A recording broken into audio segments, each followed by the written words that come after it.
Tonight, the hunt for the world's missing ape men.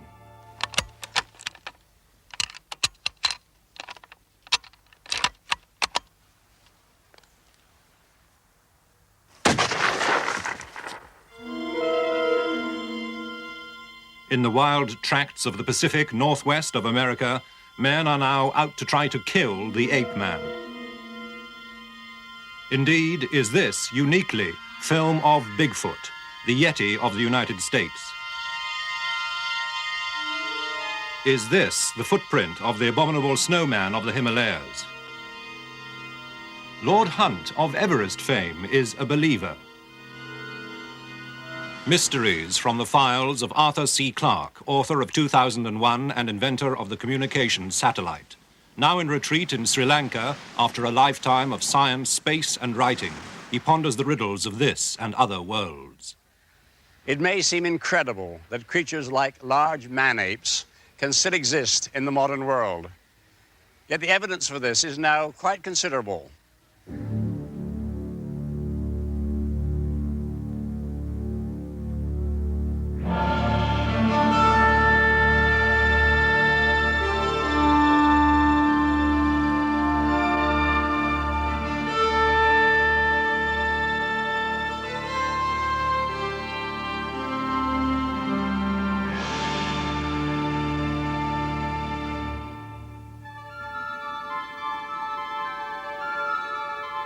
It's in the high valleys around Mount Everest that the Yeti, the abominable snowman of the Himalayas, seems most vivid.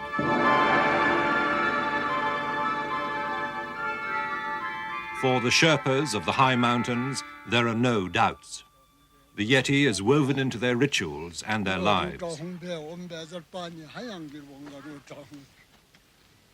Kunjo Chumbi is the headman of the Kumjong village. He has seen the Yeti.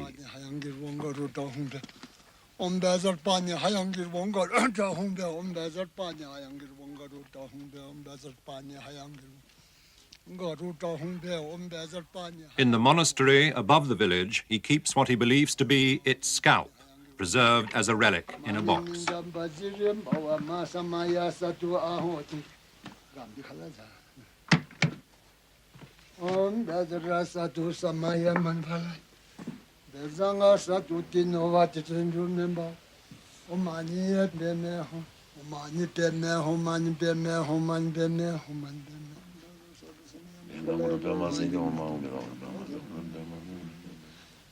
With some assurance, he imitates the Yeti's cry.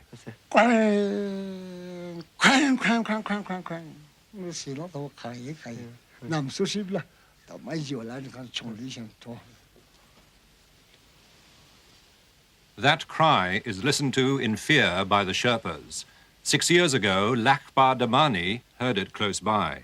A Yeti came and attacked me and threw me in the river. His face was very black and he looked like a very old man. I was unconscious for a couple of hours. When I woke up, I saw the Yeti had killed some yaks and a cow. She says the Yeti had picked up and thrown into the river her.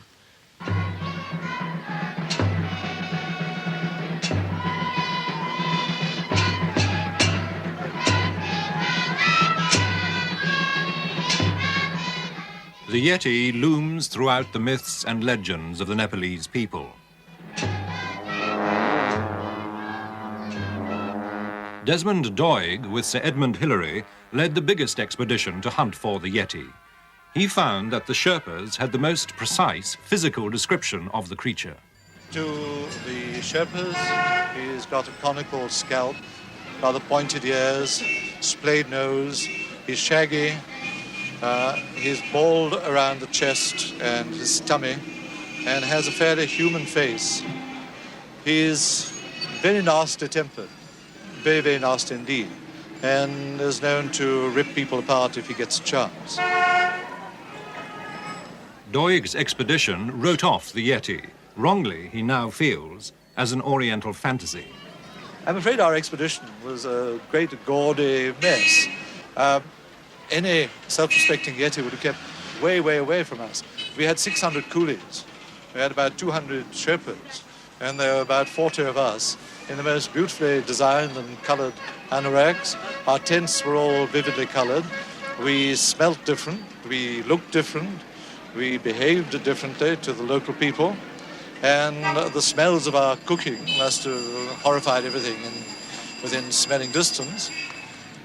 Well, the hard, rather soulless results of the expedition was that the Yeti didn't exist. Other expeditions have also failed to snare the abominable snowman.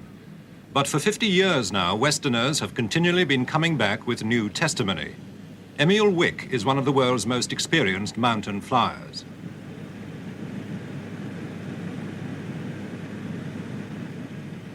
Two years ago, he was taking a party of Japanese tourists on a flight over Kanchenjunga.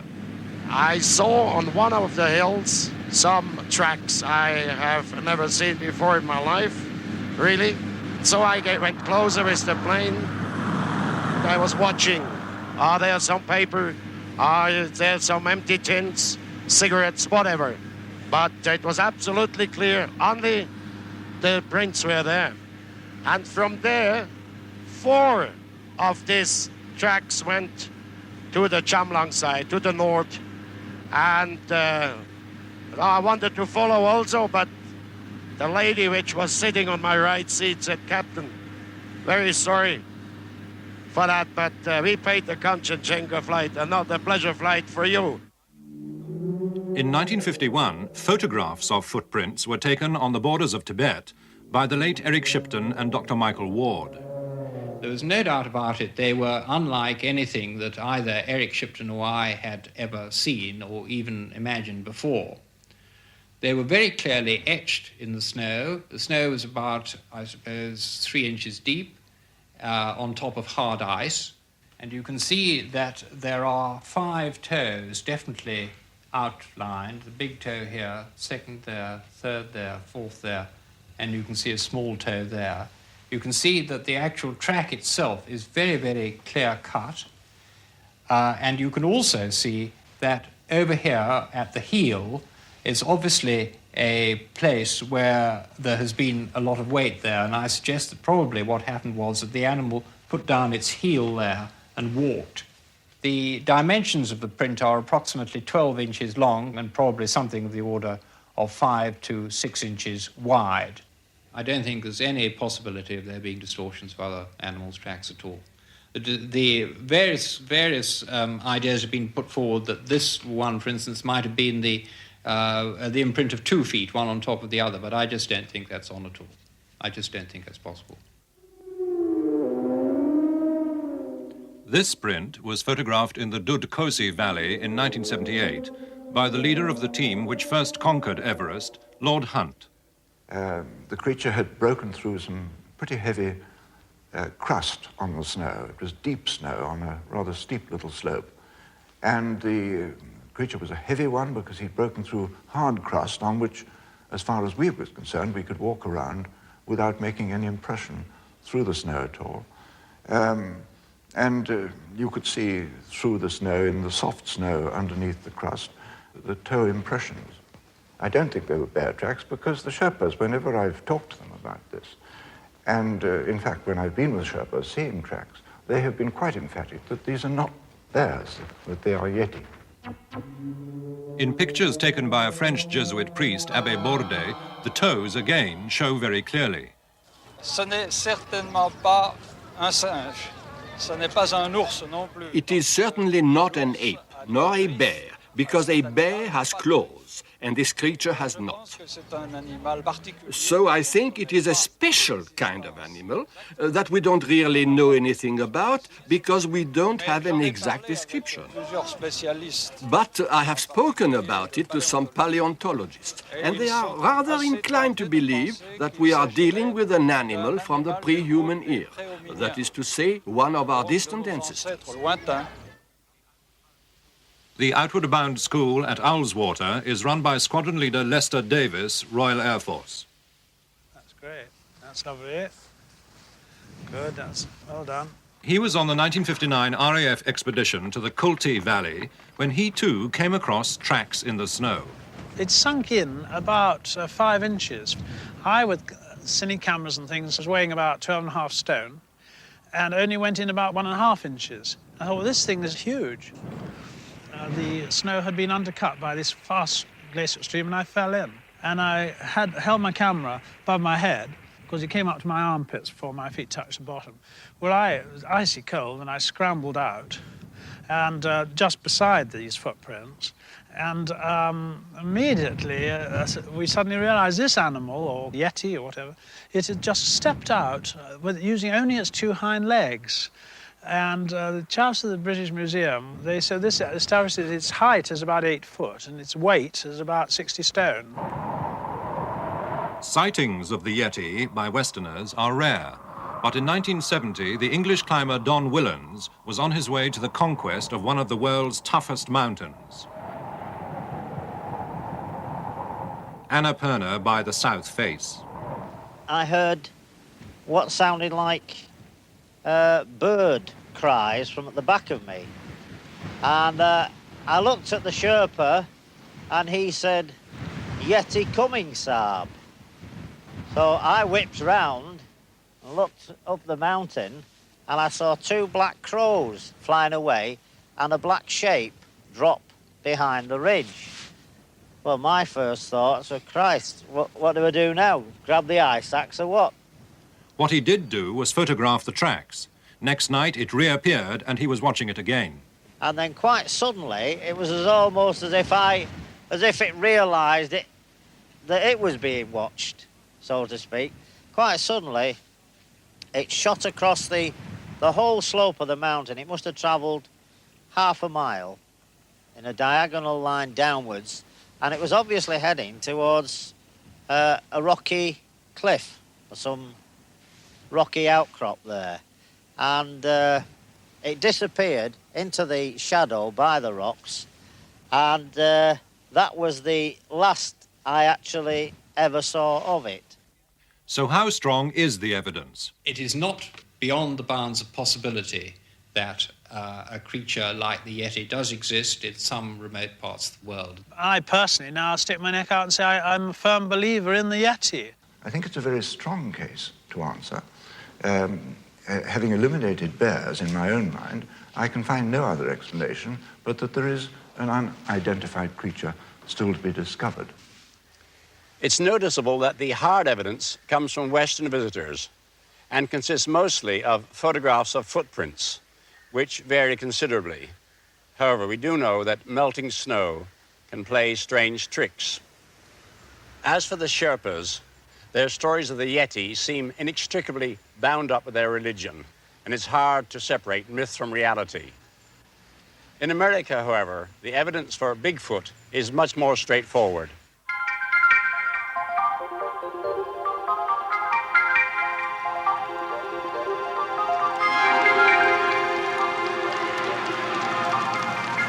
Indeed, Dr. Grover Krantz, one of the anthropologists who has studied Bigfoot, or the Sasquatch as the Indians call it, is so certain that a man-ape exists in the northwest of the United States that he goes out regularly to try to track and kill just one specimen.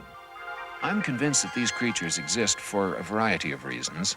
One of these, perhaps the most important to me, is a careful study of the footprints that has satisfied me that in at least some cases these footprints could not have been faked.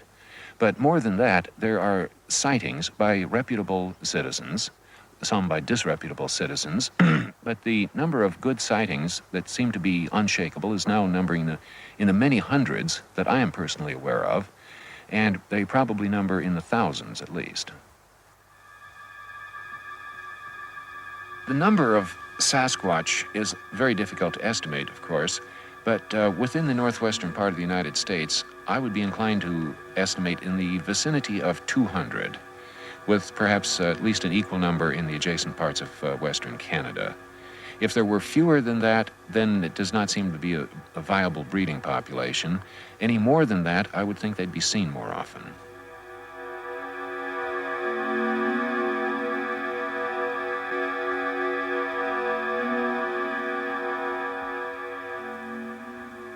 here in the Pacific Northwest, there are thousands of square miles of empty, desolate country where nobody lives. Almost never does anybody travel through it, and something like the Sasquatch could quite easily live here, being only occasionally seen, and no remains ever being found is not at all surprising. The sightings of Bigfoot spread right across the northwest United States. This is Washington State. Sergeant Larry Gamache was driving home one night with his family and sister-in-law, Kathy.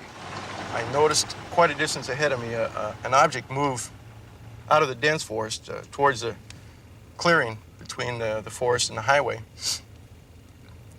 And I started to slow then, and as I got a little bit closer, I noticed it was walking very much like a human. Arms down at its side, swinging just in a normal walking gait. It just got bigger and bigger as we went closer to it. And it was hairy and just didn't look, well, I wanted to close my eyes, but you didn't want to. You want to look, you want to see what you're going to see, but yet you don't. The most impressive thing was the human features in the way that it walked. The fact that the facial area wasn't really covered with a lot of hair.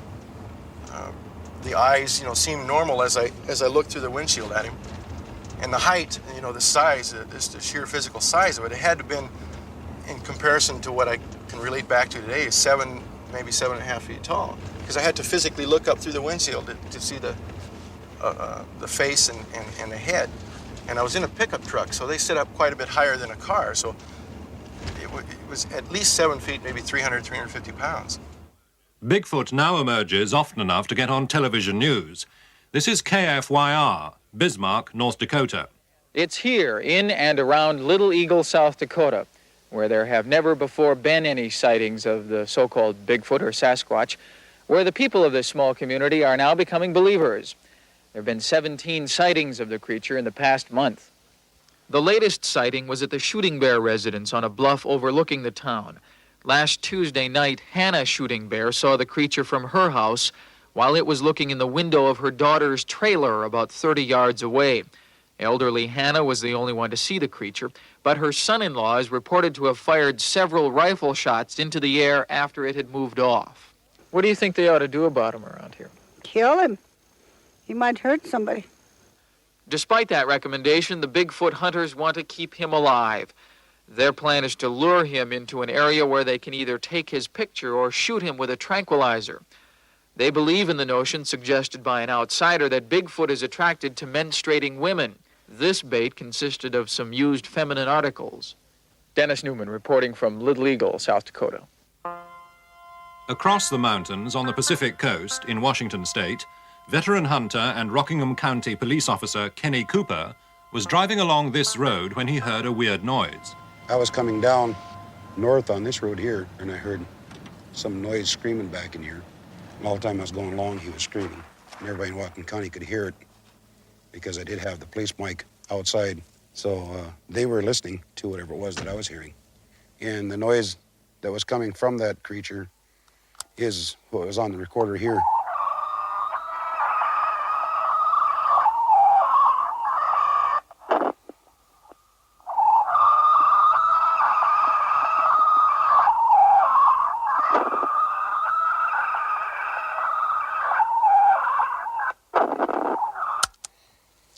We took that recording, we sent it into the lab to have it analyzed, and it came back that there's no metallic noises in the recording, indicating that it wasn't made by some kind of a machine. And they said there's no voice, no human has vocal cords enough to throw the high pitches and the low pitches at the same time that was coming from that. But it was Bob Gimlin and his friend Roger Patterson, out trekking at Bluff Creek in Northern California, who were the ones to suddenly find a large hairy creature appear in front of them when they actually had a loaded cine camera with them.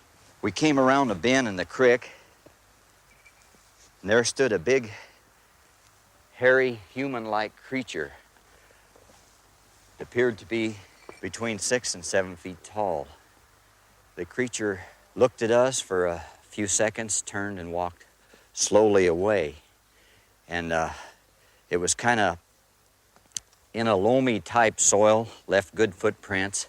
It walked directly away from us at just a slow stroll, just like a man would be walking away from something downtown. It never did break into a run. Well, the animal appeared to be a female due to the fact that it appeared to have mammary glands. And the thing walked very agile, very fluently, and it had huge, bulky muscles.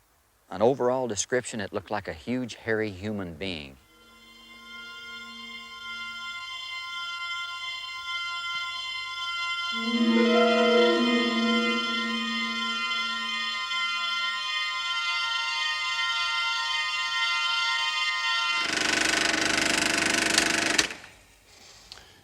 Well, English and Russian scientists have analyzed this film very carefully, and they've concluded that the stride is quite unhuman and be very difficult for a man to imitate. However, I think we showed in the beginning of 2001 that skilled mimes can make completely convincing ape men. So this is not proven. But the Patterson film did have backup evidence, which is now in the hands of Dr. Grover Krantz. By far the most convincing evidence is the plaster casts that I've got here of the footprints. I'll show you some of them here. For instance, here is a track that was cast right after Roger Patterson made his movie in Northern California. The imprint of the foot not only pressed into the ground, but also in pushing off, it raised a mound of dirt in the middle of the footprint. And this indicates that it was a flexible foot, and a rigid fake could not have made this. That's not as convincing as this other track. This is a 17-inch track that was picked up in northeastern Washington state. And this is what was evidently a crippled individual, because here we have two tracks of the same individual. You're looking at the bottom of the feet. And this right foot is crippled. It is distorted lengthwise, bent, missing one toe. And most critically, the two bulges on the outside of the foot represent spaces between bones. And if this had been just a gigantic human foot, or some kind of fake like that, these bulges and the bone spaces should have been set farther back. The fact of where they are indicates that this is a foot designed with different leverage, a longer heel, shorter forepart, which is exactly what would have to be done to make a foot that would lift an 800-pound animal. Homesteader Grover Kiggins and his daughter Millie saw evidence that Bigfoot has a stride to match the size of its feet. They were out near their farm in Oregon when they saw some tracks. We measured them. Dad had his rule. We measured them when we went up. He stepped 67.5 inches, which is a long step. And then when he went down, he came down the road, and when he stopped at the edge of the road, he went off the road into the timber, down into the rough brush and timber. He stepped 7 feet when he stepped down in there. And I followed him for a little ways down in there, but I decided I didn't want to go down in there and see what made those tracks. And in one place, he come to a fence, about a 4-foot barbed wire fence. He just stepped over that like it wasn't there. I had to crawl through or under. I think Bigfoot is an animal that we already know from the fossil record. I'll show you a specimen here. This is a cast of the lower jaw of what we call the Gigantopithecus. This lived in China about 500,000 to 1 million years ago. I'd like to compare this with the gorilla. This is a cast of a gorilla's skull, so you can see the size of this thing. This was an animal that probably weighed about 400 pounds in the wild. And just looking at the lower jaw alone, what's perhaps most interesting is from the underside of the jaw, there is a difference. In the gorilla, the two sides of the jaw spread only modestly as you go back because the gorilla's neck is so far behind the lower jaw. If that neck were moved forward, the jaw would have to widen to make space. In the Gigantopithecus, the jaw is spreading at a much wider angle, and the only obvious reason for that is the neck is in the way, and that means the head was set on top of the body instead of hung forward, and it's a fair presumption that this was an erect bipedal animal. So we end up with the description of Gigantopithecus being an erect biped, standing perhaps 8 feet tall, weighing about 800 pounds, and being presumably covered with hair. This was too early to have cultural activity, probably no more intelligent than an ape, and this, of course, is an exact description of the living Sasquatch. Personally, I'd be less skeptical of ape men if there weren't so many of them. It's hard to believe that something like Bigfoot could remain undetected in America. If anyone gave me $100 to bet on it, well, I'd put 40 on the Yeti, 10 on Bigfoot, and I'd keep the 50 for myself.